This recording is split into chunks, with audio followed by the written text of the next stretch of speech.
Warriors, aside for a couple of instances. And even though when Draymond did what he did, they skipped, the Warriors suspended him for a game. They suspended Draymond. I think for a game, might have been more. But I know they at least suspended him for a game. They did. That showed that they took the issue serious, and then basically they sided with KD. For me, and the Bleacher Report reported, Skip, that an issue that Kevin Durant had is that he felt he was always playing second fiddle to one Steph Curry. Now, you remember a month ago, maybe 6 weeks ago, Skip, I said the very same thing. He got on social media and said that was an ignorant statement. He did.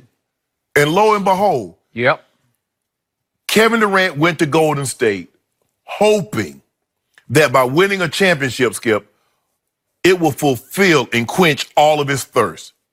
And from a basketball perspective, it did that. But there's a human side of this. Kevin Durant never got the appreciation that he thought he would get. He saw what happened when LeBron went to Miami. He's the best player. That was universally regarded. Once he won those titles, there was no question. He was the best player. KD wins Finals MVP, and they still say LeBron is a better player than Kevin Durant. Kevin Durant wins his second Finals MVP, and there's still questions. What Kevin Durant did not understand is that he could not get the appreciation that he deserved because he didn't originate from Golden State. Even through LeBron won 2 MVPs regular season, 2 final MVPs. Miami Heat was Dwayne Wade's team. Miami is Wade County. Kevin Durant didn't understand that. He couldn't understand that. I'm better than he is. Everybody knows it. Klay Thompson comes out and says he's the best player in the league. He's the best player on our team. That wasn't good enough. It wasn't enough for the players that he wanted the fans to give him the love, the appreciation, the adoration that they bestow upon Steph. But the difference is, Skip, Steph got married in the Bay. Steph raised a family in the Bay. KD, you came in. He raised a generation of fans. Yes. So started from scratch, from the bottom up. And remember, they saw Steph and Klay and Draymond go through the trials.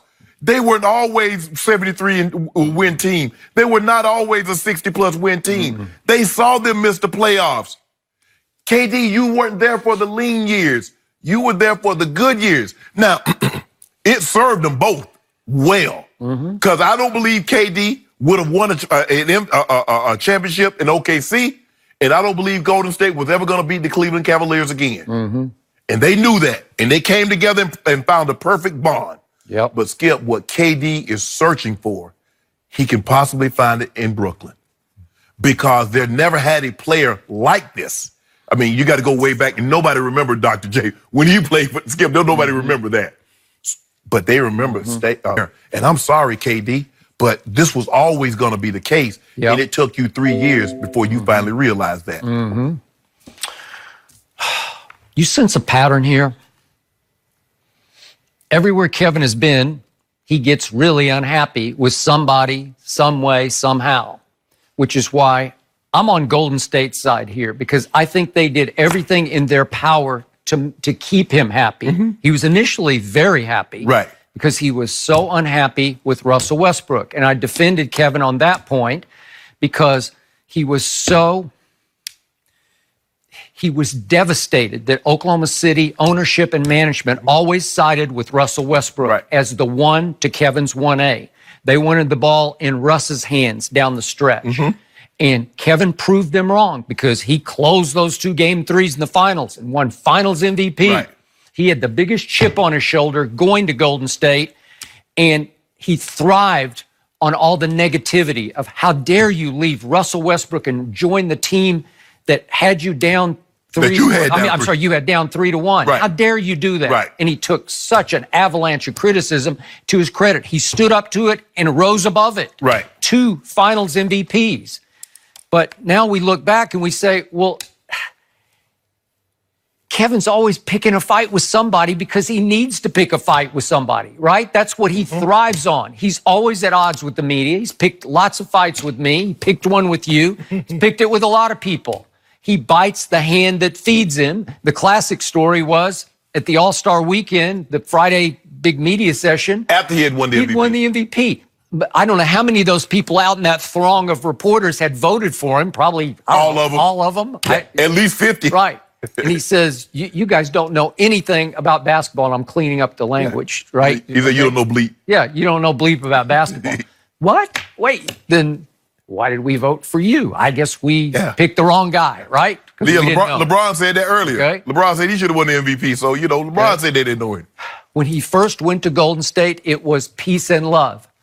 I finally arrived at basketball heaven because they share the basketball, unlike my co-star in Oklahoma City. Now, to cut you off, remember that's what he said. Yeah. He loved the ball movement here. That he went out of his way to say they share the ball here. Yeah. And that started the back and forth between him and Russ. Yeah. Russ started wearing photog stuff and the cakes, the cakes that they had at the fans when KD showed back up. What more could Steph Curry have done for Kevin Durant? Nothing. He was a 2-time MVP, and he publicly said, I hand the reins to you. We couldn't do it by ourselves. We need you. Right. I'm not the man. You're the man now. Right. And what more could you do? Steph couldn't do anything. I don't know. So then Kendrick Perkins, very close to Kevin Durant, confirmed that all last year Kevin had, quote, 1 foot out the door, said Kendrick Perkins yesterday. Yeah, we knew that. Okay. I don't know how many times I used that line on this show. He's got 1 foot out the door. And then it came 2 feet. Okay. And it became 2 feet. What did I keep saying going to the playoffs? I said it 1,000 times on the show. That's a troubled basketball team. Yes. That team had lost 6 home games by 20-plus points. How could that be with that firepower? Right.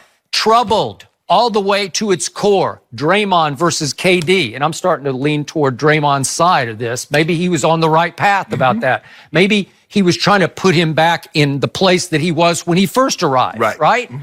And this team proceeds to lose twice to the Clippers at home. And if I'm going to say it one last time, that's correct.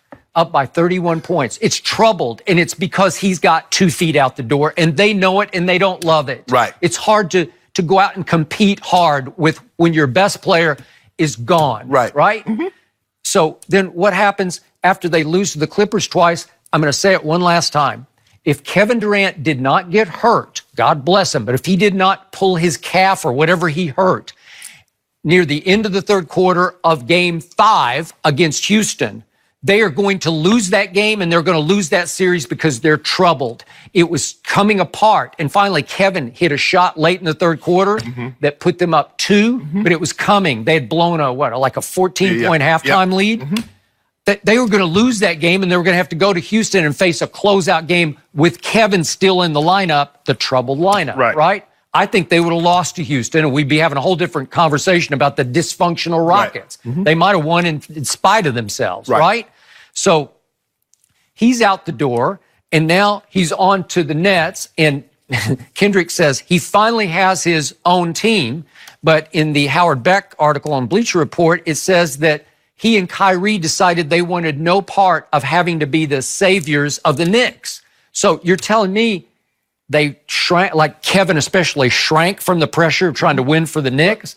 Well, I lose respect for that. I told you his ultimate resume challenge, his legacy challenge is just go win one for the Knicks. Yeah, you got to win one without Steph and Clay. You got to win. You have to win a championship without an all-time greats team. I'm talking about a historically great team. Skip, he mentioned something, and Jen read it, and talking about, he didn't like the circumstances. And when they asked him about LeBron, he said the toxicity. Skip, you covered that Bulls run. It was toxicity. The Lakers. But it was against Jerry Krause. Right, but I'm saying, but there's Jerry Reinsdorf. The team was united. When you win, and you got this many good players, everybody, you look at Steph the wrong way. Oh, there's something going on with him and Steph. You saw the way he looked at Steph. Well, that's what happens, KD. If there's nothing going on, if we're not talking about it, that means your team isn't very good. And there's a lot going on. See, KD's like, I just want to play basketball. KD, you live in, that's utopia, where you just get to throw the ball up in there and you hoop and everybody leaves you alone. Nike ain't paying you $30 million a year for that. Yep. So all of this negativity is shaming Golden State's management ownership into saying, well, let's retire his number because they want to look like we're trying to do the right thing, right? We're trying to, and again, you can make a case, sure, he won 2 championships there. He was there for 3 years. Yeah. is it worthy of lifting his? It could be. Yeah. Is he like a cornerstone Golden State Warrior? No, he's not. Well, who won that jersey? Okay. Who coming in and said, "Well, give me 35 for the Warriors"? That's fine. But you know what they're doing, they're saying for PR purposes, we got to look like we're doing all we can to have made his stay the best it could possibly be. Let's retire his number. Because what do they have through the new roof, right? What were they supposed to do? Unless they afforded Steph privileges that they didn't give KD, which is hard for me to believe. I don't know what else they could have done. Now, look, we showed the clip yesterday. You asked to show the clip. That might have been the beginning of it, because you know what, Skip? There's a little truth in that. Bob Myers said it. I think there was a lot of truth in it. But see, that's what happened when you start drinking. Well, you just said, but he was there for the lean years. He paid all the dues, right? That's what Steph. Bob Myers said that. Yeah. Say Steph been here for a long time. Say he earned it. He deserved the contract. Yeah. So KD's like, hold on, wait a minute. Oh. I got these two little Bill Russell trophies, and you telling me I don't deserve to get a max contract. That's what he was saying. Kevin said, I got 2 feet out the door.